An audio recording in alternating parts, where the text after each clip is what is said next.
Hello and welcome back to another episode. Today I have a story for you, a tale, the tale of my right hand. This is clearly a story that's intrinsic to me, that is attached to me, quite literally. This is, after all, my hand. But the scars that are evidence for this story are so much part of my daily life, therefore, that I very rarely think to share the tale of how I got them. They're there, and they have been there for, I suppose, all but 18 months of my life. Certainly my entire conscious life, although I do remember this incident because it was so traumatic.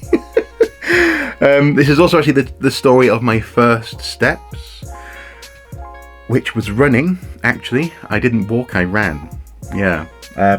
Do you know, I've never even thought that was funny. Yeah, I didn't walk, I ran.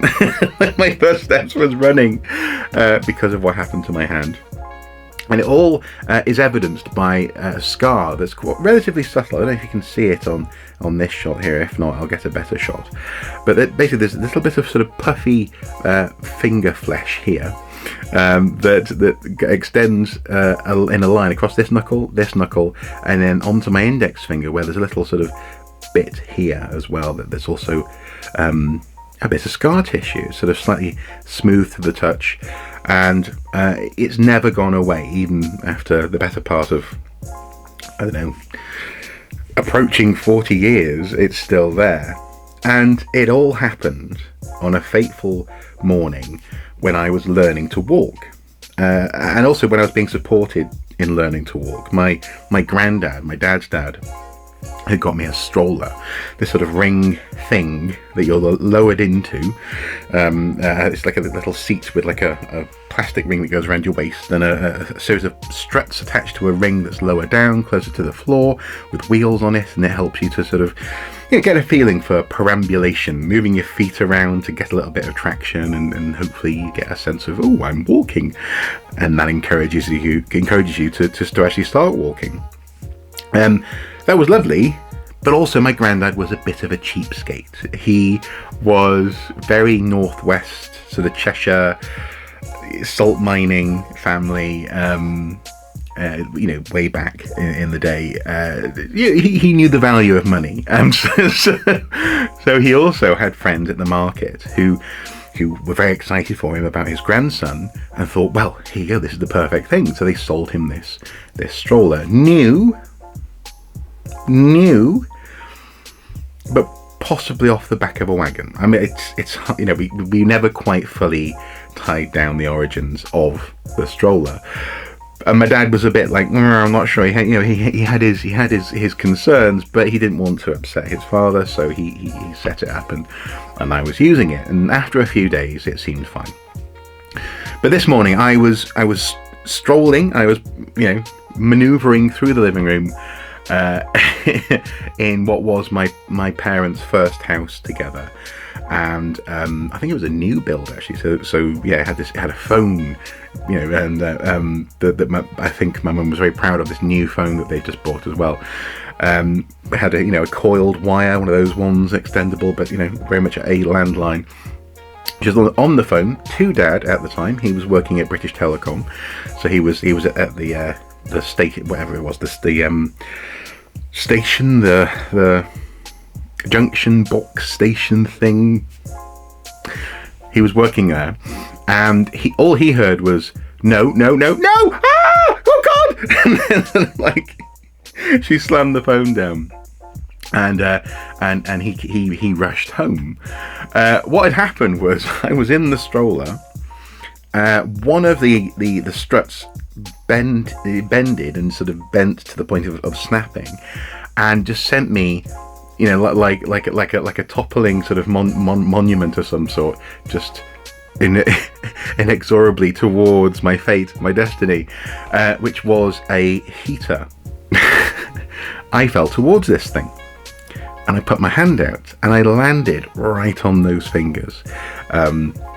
right on one of those sort of bars that was heated up and red hot, and it just singed. And I remember, I don't remember the pain. I remember the noise.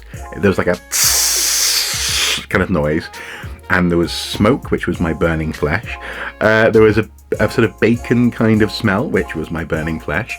And then I just started screaming and squirreling. The whole thing, the whole walker twisted and snapped and broke around me. I fell out of it, and my hand had actually been burned down to the bone, especially on my little finger here. So I was just in shock. I wasn't even crying. I was so shocked by this. And apparently the first thing I did was I thought cold. I must have thought cold. I need cold. All the while my mum obviously is running over in slow motion, kind of thing. I took my first steps by jumping up on my feet and running out of the fairly small living room into the fairly small kitchen. And I saw the fridge, and I went, the fridges is cold, fridges are cold, fridges is cold, the fridge is cold. And I couldn't open the door because I was too small. So I put my hand behind the fridge onto the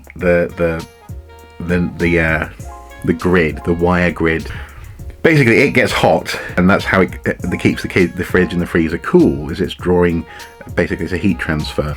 So I put my hand on there and double burned it.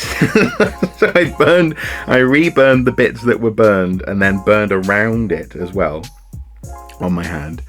And then the next thing I remember, well, I remember the shock of that, is going, oh, it's hot,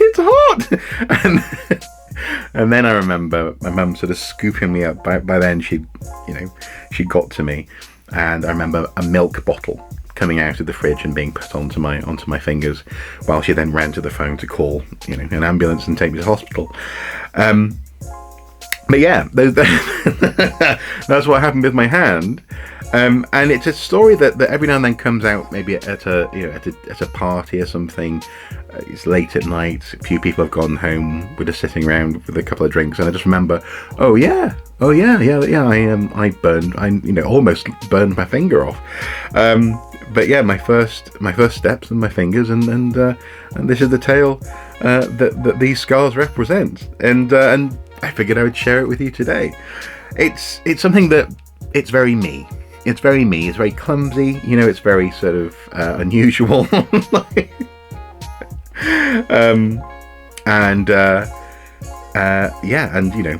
What a precocious young man, running before I could walk.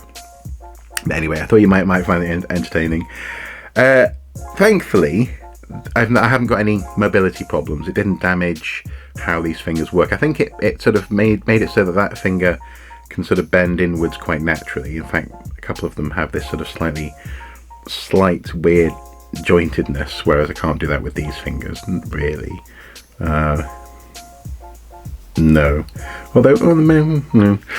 It's exaggerated on here. But that's about it. Everything else works absolutely fine. Maybe a slight change in mobility. I don't know. If there is, it's never affected how I can play instruments and that kind of thing. And it's just another way in which I'm a very lucky boy, I was born and in the hospital got meningitis, recovered from that. And not long after getting meningitis and recovering from it, I scalded my fingers. So yeah, I was meant to be here, as one of my friends said recently. You had a mission. That's why you're here. I just wish I knew what the mission was. Wishing for a mission. Anyway, I'm rabbiting on now. Hopefully you've enjoyed this. Thank you for watching. I'll see you soon. Until next time, do take care. Bye bye. Well, take more care than I did. Yeah.